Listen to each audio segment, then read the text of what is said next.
শহরে রেস্টুরেন্টে ইফতার অনেকেই করে, কিন্তু আমরা আজ ইফতার করলাম ধান ক্ষেতের মাঝখানে। আজকের দিনটা একটু অন্যরকম। আমরা প্রায় 8-10 জন মিলে ঠিক করলাম আজ ইফতারটা ধান ক্ষেতের মাঝখানে গিয়ে করব। বিকেলের দিকে সবাই নিজের বাড়ি থেকে ইফতারের খাবার নিয়ে বের হলাম। কেউ খেজুর আনছে, কেউ পানি, কেউ মুড়ি, কেউ আবার ফল আর অন্য খাবার। সবাই মিলে এক জায়গায় জড়ো হলাম। তারপর আমরা গাড়িটা নিয়ে রওনা দিলাম খোলা মাঠের দিকে। সবাই গাড়িতে উঠে বসে গেলাম। কেউ হাসছে, কেউ মজা করছে।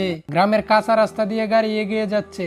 পাশে সবুজ ধান ক্ষেত আর খোলা হাওয়া। পথে যেতে যেতে এমন সুন্দর সুন্দর দৃশ্য দেখছিলাম যে মনে হচ্ছিল আজকের ইফতারটা সত্যি একটু বিশেষ হতে যাচ্ছে। কিছুক্ষণ পর আমরা ধান ক্ষেতের মাঝখানের একটা খোলা জায়গায় গিয়ে পৌঁছালাম। গাড়ি থামিয়ে সবাই নেমে পড়লাম। তারপর সবাই মিলে ইফতারের প্রস্তুতি শুরু করলাম। কেউ পাটি বিছাচ্ছে, কেউ খাবার সাজাচ্ছে, কেউ আবার পানি রাখছে। একসাথে কাজ করতে করতে সময়টা খুব দ্রুত চলে গেল। কিছুক্ষণের মধ্যে আজানের সময় হয়ে গেল। আমরা সবাই একসাথে বসে দোয়া করলাম এবং খেজুর দিয়ে ইফতার শুরু করলাম। খোলা মাটির মাঝখানে বন্ধুদের সাথে এমন ইফতার সত্যি অন্যরকম অনুভূতি। ইফতার শেষ করে আমরা সবাই মিলে নামাজ আদায় করলাম। চারদিকে নীরব পরিবেশ, মাথার উপরে আকাশ। মুহূর্তটা সত্যি অনেক সুন্দর ছিল। নামাজ শেষ হওয়ার পর আমরা আবার ধান ক্ষেতের আইল দিয়ে হেঁটে গাড়ির কাছে পৌঁছালাম। তারপর সবাই আবার গাড়িতে উঠে হাসি আনন্দ করতে করতে বাড়ির পথে রওনা দিলাম। আজকের এই ছোট্ট ইফতার পার্টিটা আমাদের সবার জন্য একটা সুন্দর স্মৃতি হয়ে থাকবে।